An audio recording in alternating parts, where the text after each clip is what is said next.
the BBC presents Jet Morgan in Journey into Space.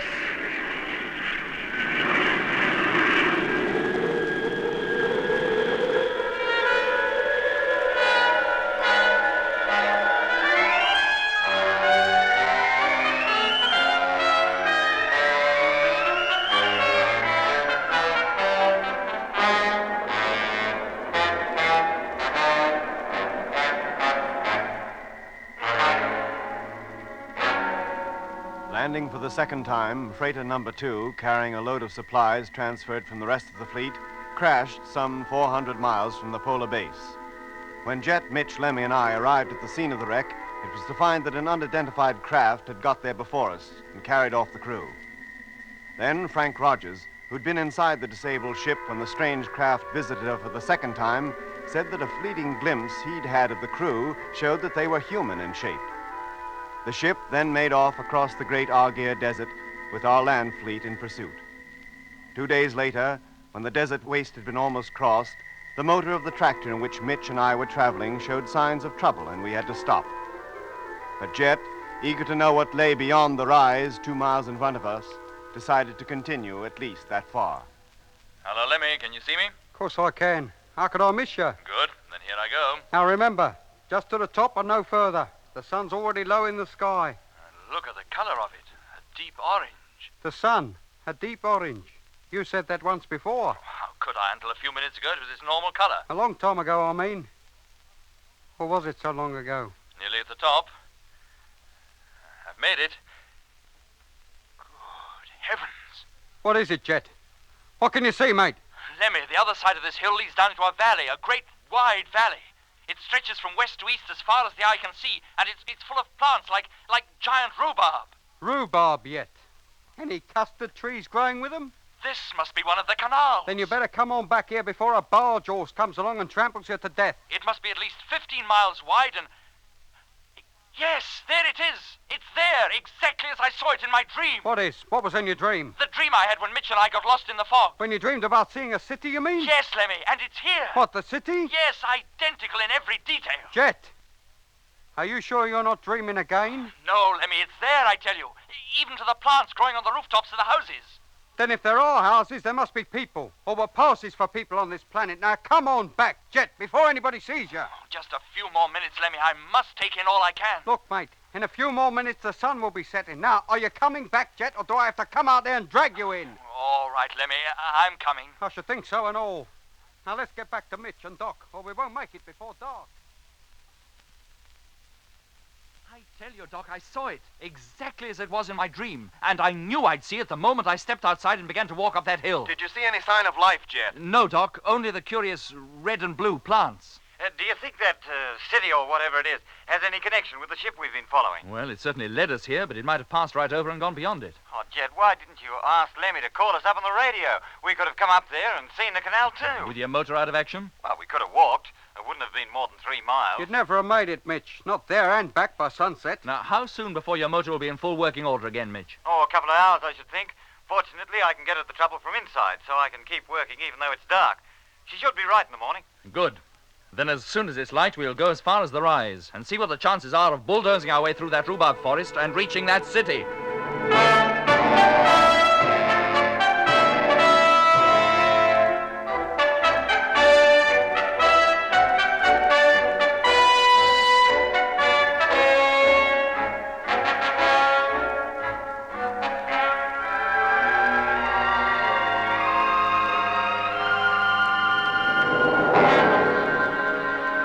How far now, Jet? We'll stop at the summit and take a look round before we go on. Right. Stand by to stop the motor, Lemmy. Yes, mate. Any moment now. Yeah? Blimey. Is that it? Truth. Well, that valley must be all of 20 miles wide and at least 1,000 feet deep. Can you see the city, Mitch? Oh, how could I miss it? It is like one of those old Indian pueblos. Yes. Just as you said. Except that it seems to be constructed like a great step pyramid, only it doesn't rise to a sharp point. The top is flat, about half the area of the base. Yes, Doc. I should think the base, the platform of the whole thing rests on, is about a mile square and 50 feet high. The terrace wall's about 20 feet high. Yeah, if there is a way into that place, it must be through that bottom platform. But we can't see any opening because the rhubarb jungle gets in the way. How tough do you think those plants are, Doc? If we drove the trucks at them, do you think we could plow our way through? Oh, I don't see why not, Jet. We could try anyway. How about the soil? Is it firm, boggy, or what? Oh, plants are so thick I can't even see it. But I should think it'd be okay. Okay, Doc, then we'll go down there. Take it easy, Jet, and go slowly. Of course, Doc. Lemmy, Yes, Jet. you drive. Maximum speed 5 miles an hour. Yes, mate. Motor on. And here we go. All right, Mitch. Keep close behind us. Righto. Hello, Land Fleet, Space Fleet calling. Oh, hello, Frank. Lemmy here. Will you hook me up to Jet, please, Lemmy? Yes, mate. Hold on a minute. Hello, Frank. Morgan speaking. Hello, Skipper. Number 1 is fully loaded, and I've got McDonald and Hammond aboard. We're ready to make the descent. Very well, Frank. You can come on down as soon as you think fit. How is it with the fleet? All right, sir. But when I leave, there'll be only 2 men left up here. We can't expect them to handle all the work. They'll have to do the best they can. The photographing of the planet's surface must be carried out whenever possible. And constant radio watch on polar base and Earth control must be maintained. They understand that, sir. Now, which ship are the 2 remaining crew manning? Number 4, sir. The rest are empty. Men, anyway. How many more trips can you safely make back into free orbit, Frank? Only 1, sir. That's all we can spare the fuel for.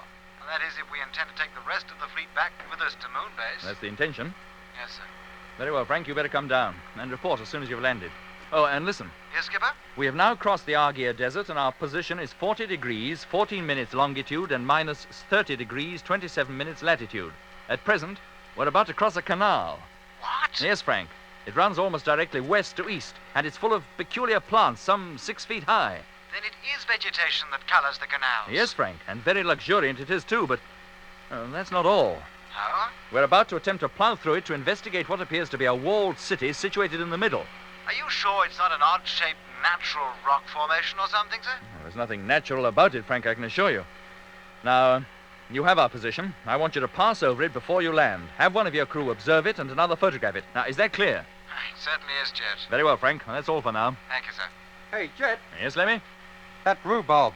We're nearly up to it. Hello, Mitch? Yeah, Jet. Slow down to 2 miles an hour. Okay. And you, Lemmy. Reducing speed. 4 miles. 3. 2. Good.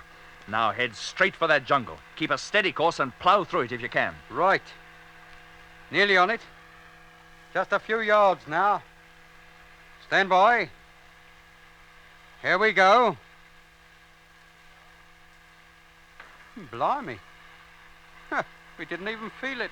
They don't offer any resistance, Lemmy. The tractors are knocking them flat. Well, how about the ground? It's not marshy, is it? No, Lemmy, I don't think so. Hello, Mitch? Yeah, Jet. It looks as though we'll get through. So I see. We'll keep going as far as the base of that pyramid and then halt. Right. And increase speed to 5 miles an hour maximum. Roger. Did you hear that, Lemmy? Yes, Jet. Well, at this rate, we should reach it in about 2 hours. And let's hope when we reach it, we don't regret it. How do you mean? I only hope that when we get there, we don't find something that makes us wish we hadn't come.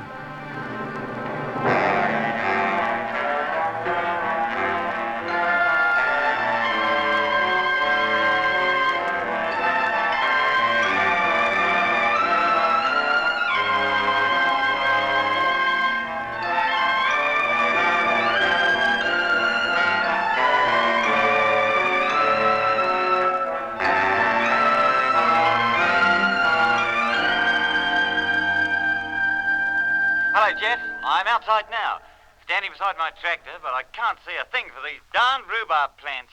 I'm outside, too. And don't worry about these plants. The slightest pressure and they break off like matchsticks. Do they? Go on, try it. All right. Well, I'll be a... hey, look, they're all hollow inside, like bamboo. Break your way through them, Mitch, and make for the wall. Right. And Lemmy, Yes, mate. keep us hooked up to Doc, will you? As you say. Well, Jet, how about it? Well, this wall's solid enough, Doc. What's it made of? It's difficult to tell. Is it of a brick formation? If it is, they must be covered with some kind of plaster. The wall's smooth. Is there any way into it or through it? Not that I can see, but we'll walk right round the base. There may be an entrance in one of the other sides. What? And leave me and Doc here sitting in the trucks? You and Doc follow us round. Drive at a walking pace. Well, wouldn't it be better if you rode on the trucks? You can't go hacking your way through rhubarb all round that city. We don't have to, Lemmy. There's a path, some 3 feet wide, runs the whole length of the wall. Oh, All right, let me get going. I'll fall in behind you. right. Motor on. And here we go.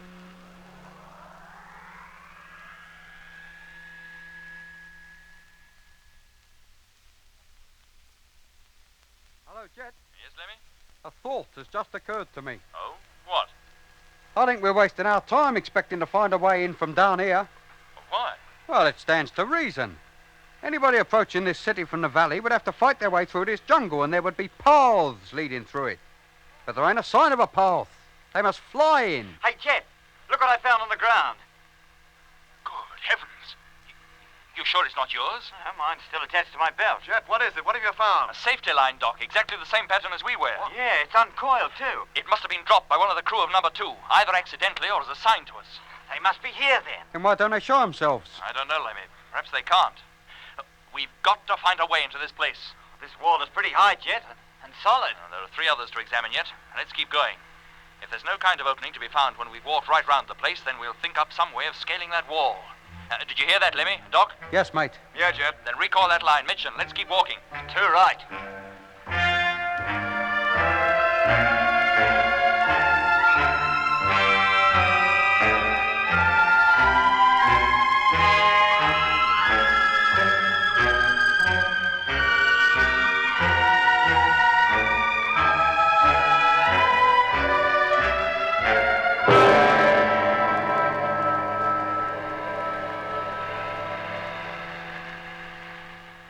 All right, Lemmy. Doc, stop your trucks. Put on your suits and come out. What is it, Jet? Have you found something else? I'll say we have. Right here at the corner of the wall. A flight of steps leading up to the first terrace. What, no lift? Be with you in about 5 minutes, Jet. All right, gentlemen. I'll lead the way. These steps must be old. Look at the way they're worn. Hundreds of feet must have passed up and down these steps thousands of times. Then where are these hundreds of people that own these thousands of feet? And what kind of feet have they got? Don't ask me, Lemmy. If you ask me, Doc, I'd say there's nobody here now at all. Whoever wore out those steps must have left here years ago, probably thousands of years ago. This is more like a well-preserved tomb than a place to live in. Come on, Doc. Yeah, come on, Lemmy. Jet and Mitch are already at the top. I'm coming as quick as I can. Blimey, what a view. You can see right across the valley and way back across part of the desert. You can even see the tracks of the caravans and the path we cut through the jungle. Oh, never mind the view, Lemmy. Well, how about it, Jet? Where do we go from here? It was at the base of this wall we found the line. If one of our men did drop it, it must have been from somewhere along there. Then that's the way we go. Right, come on. Okay. Well, if that line was dropped from up here, this is about where it would have fallen from. And it doesn't tell us anything, Mitch. Let's keep going. All the way round, you mean? Yeah, why not? Maybe there's another flight of steps around the far side that'll lead us up to the next level, up to where we saw what looked like houses. But what about our trucks? Are we going to leave them down here in that rhubarb jungle with nobody to look after them? Yeah, that's a point. Ah, Maybe we haven't seen anybody, but that doesn't mean that there's nobody around. exactly. Somebody better stay and keep an eye on them. Of course. The rest of us will continue the exploration. That's it. Lemmy, you better stay. Yeah, that's what... Me? If anything happens, or if you see anything, call us up, and if necessary, we'll come back. You're going to walk right round the terrace, then? Yep, there must be a way up to the next one somewhere. We'll let you know if we find it. Well, must you all go? Couldn't one of you stay here with me? It won't take us more than an hour to walk right round, Lemmy. We won't be out of sight all that long. All right, Jet, if you say so. I'll start walking back. Good. I'll wait at the top of the steps, and we'll pick you up there. Or give you directions on how to reach us if I want you to join us. Yes, mate. Hello, Landfleet. Rogers calling. Hello, Frank. Barnet here. We're now approaching the position you gave us and should be overhead in a few minutes from now. Right, Frank boy. Now, the place we call the city is right smack in the middle of the canal. If you're on the right course, you can't miss us. Right. Have a good look round, Frank. You might see something that we can't. We'll do our best, Lemmy, but we'll be traveling pretty fast. We'll take some photographs, too. Right, boy. Where are you now? In the land trucks? No, Frank. I'm standing guard at top of a long flight of steps that leads up to the lowest terrace of this place. I'll look out for you when we pass overhead. And I'll remember to smile when you take the picture. Okay, Lemmy. See you later. Yes, mate, and best of luck. Hello, Jet. Yes, Lemmy? That was Frank. I heard him. Where are you now? On the opposite side from you, halfway round, in fact. Any sign of any more stairs or anything yet? No, Lemmy, we'll call you the moment we see anything. Then don't leave it too long, Jet boy. I'll get lonely standing here with nothing but a flight of steps and thousands of sticks of rhubarb for company. And there's another thing. Oh, wait a minute.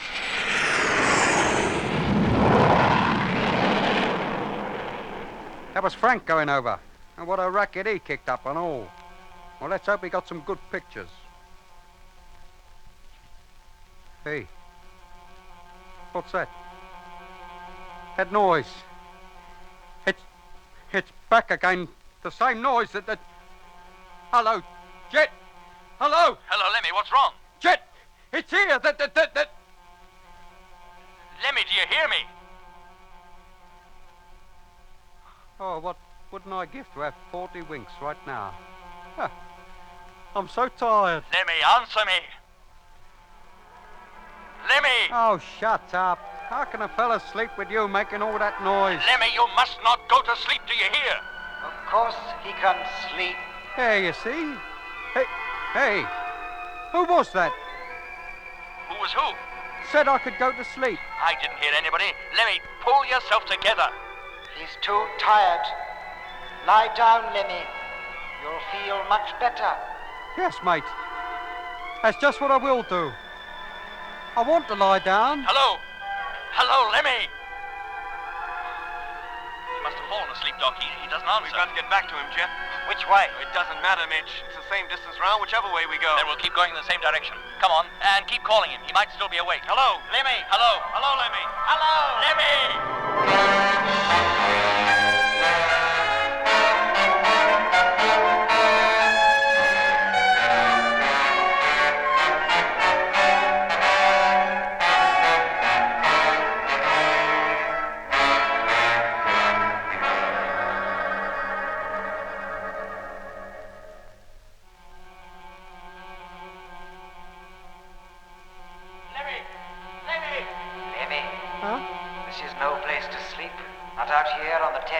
But I feel so tired.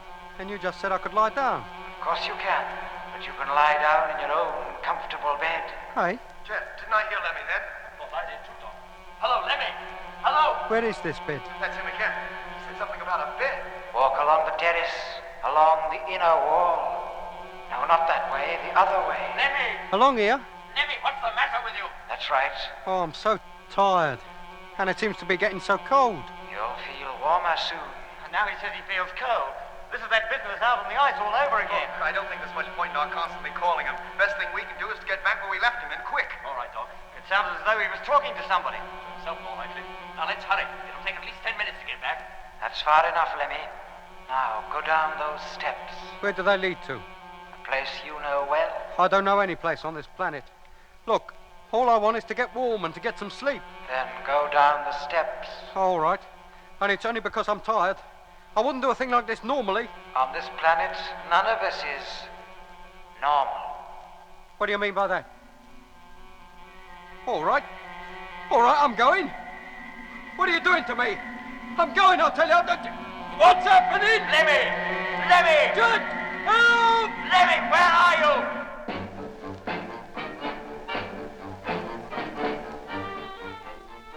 There, Lemmy. Feel better now? Where am I? Do you still feel tired? No. No, I don't. I feel wide awake, and I feel much warmer. In fact, I feel better all round.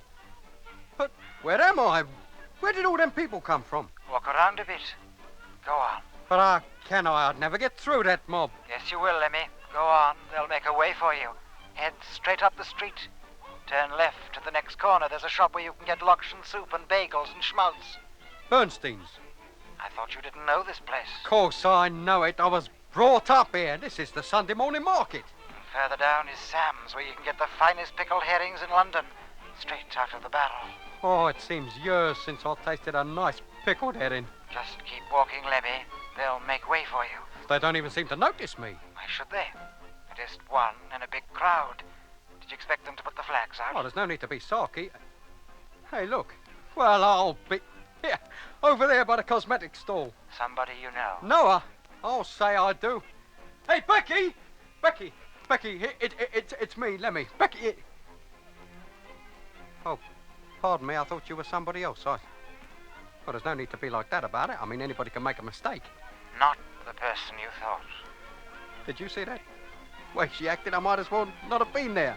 She completely ignored me. Yes, Come to think of it, everybody seems to ignore me. that's right. What do you mean, that's right?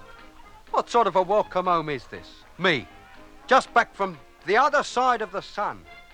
But for all this lot cared, I might have just got back from the pictures. Have you forgotten the soup? You were on your way to Bernstein's or to Sam's for a herring. I'll settle for the soup and bagels. Lemmy, where are you? Hey? Who's that? Somebody's calling my name. The Loction, Lemmy, the best in town. Never mind the Loction. I distinctly heard somebody call my name and it wasn't any of the crowd here because for all their notice they'd taken me, I might as well be invisible. Invisible? Is that why that girl ignored me? Looked straight through me as though I wasn't here at all. Yeah. There's something fishy going on around here. Sam stocks the best fish in the market. His herrings can't be beaten. And who are you? Just one of the crowd. Then why Lemmy. don't you show yourself? You've already looked at me twice. Hey? Where? Which one? Which one is you? Hey, wait a minute. There's that noise. What's happening? Everything's getting blurred again. What are you doing? No! No! No!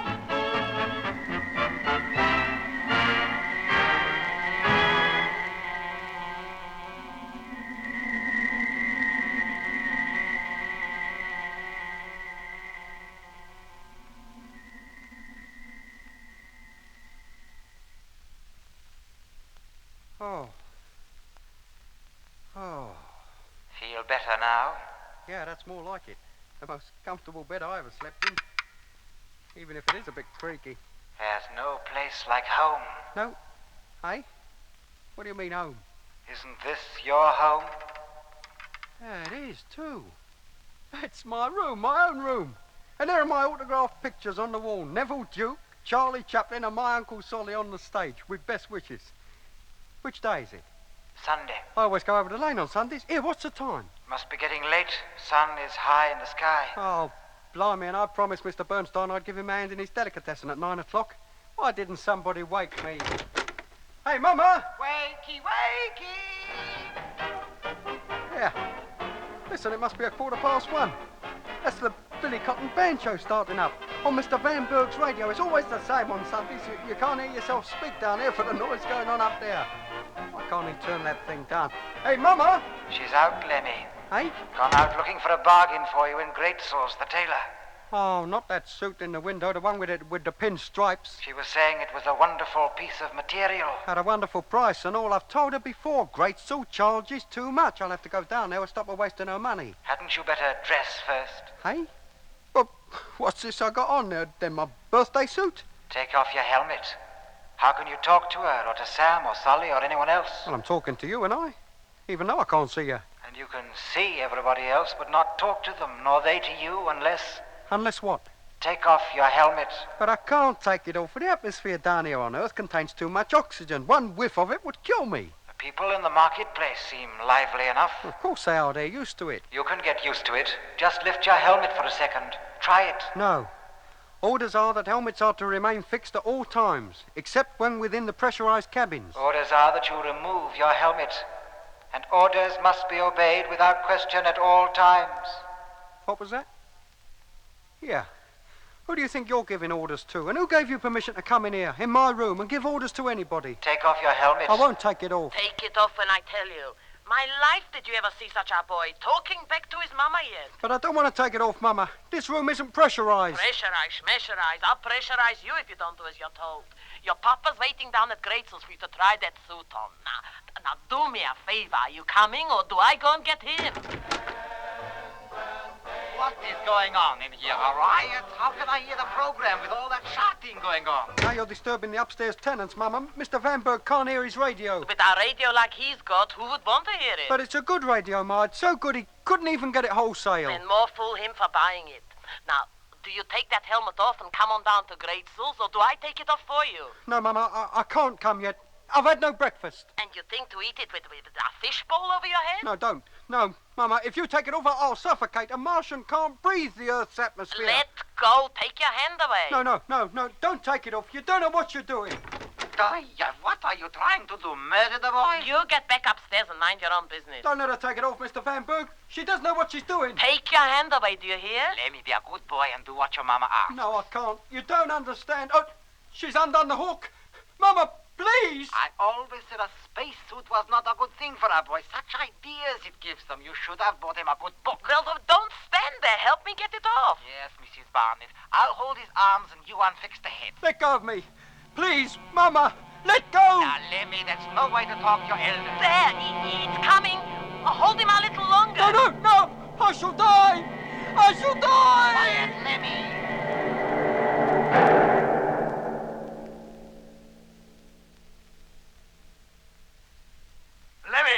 Lemmy! What could have happened to him, Jet? Oh, here comes Mitch, back from the trucks. Well, Mitch? Not a sign of him. You looked in both cabins? And in the living quarters trucks. He's not there. Then he either walked round the top of this wall in the opposite direction from us, or he's wandering about somewhere in that valley. In among all those plants, Jet, he'd be bound to leave a trail. Hell, the only trails through that forest are those the caravans made. Then he must still be up here somewhere. Or up even higher, on the next terrace. How could he get up there? Well, there was a way up this far from the ground level. I think we can reasonably expect a way up even higher. We searched two sides of this terrace thoroughly. There was no sign of stairs or an opening of any kind. And we'd better search the other two, hadn't we? Just came around those two, Mitch. Almost at the run. If there had been an opening along those two walls, we could easily have missed it. And what if Lemmy has wandered round in the other direction? If he keeps going, we should meet him halfway, on the opposite corner to this. But we'll split up, Doc. Then if he's anywhere on this terrace, we're bound to meet him. Okay. Mitch, you go that way. Maybe you'll overtake him at the next corner. Right. Doc and I will retrace our steps and search along the way we came. If you find Lemmy, give us a call. If we find anything, we'll call you. Too right. I'm off. Keep talking so I won't get too lonely. All right. And good luck, Mitch. Come on, Doc. And keep your eyes open. Now halfway along the terrace, but no sign of him yet. How about you? No, Mitch. Just the long, blank wall and the forest down below. Wait a minute, Jet. Look at this. Has Doc found something? I'll say I have, Mitch. A narrow staircase cut into the base of the next terrace. Do you think Lemmy went up there? Possibly. We'll go up and see. You carry on, Mitch. Go right round the perimeter if you have to. Jet, this staircase is so narrow it's almost a squeeze to get up it. Keep going, Doc. Up here is about the only place he could be. Almost up now. There, that's it. Well, how does it look? No different from down below. Not in this direction, anyway. And in the Good heavens, Doc! Look, along there, almost at the corner. What? It's Lemmy. Yes. And who's that bending over him? What's he doing? It looks as though he's trying to remove Lemmy's helmet. Oh, what's he trying to do? Kill him? Whoever he is, he's wearing a crew suit. Oh, there, he's seen us. He's getting up. Doc, do you see who it is? It's McLean. Pilot of number 2. But how can he be alive? How does he breathe? What do you mean? Don't you see, Doc? He's not wearing a helmet.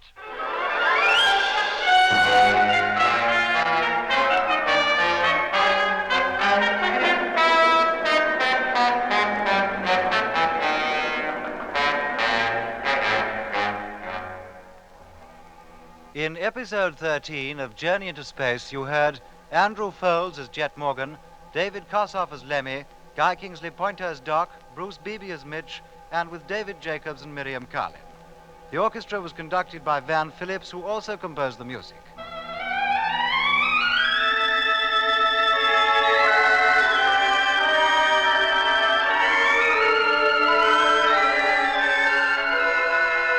Journey into Space is written by Charles Chilton and produced by him in the London studios of the BBC.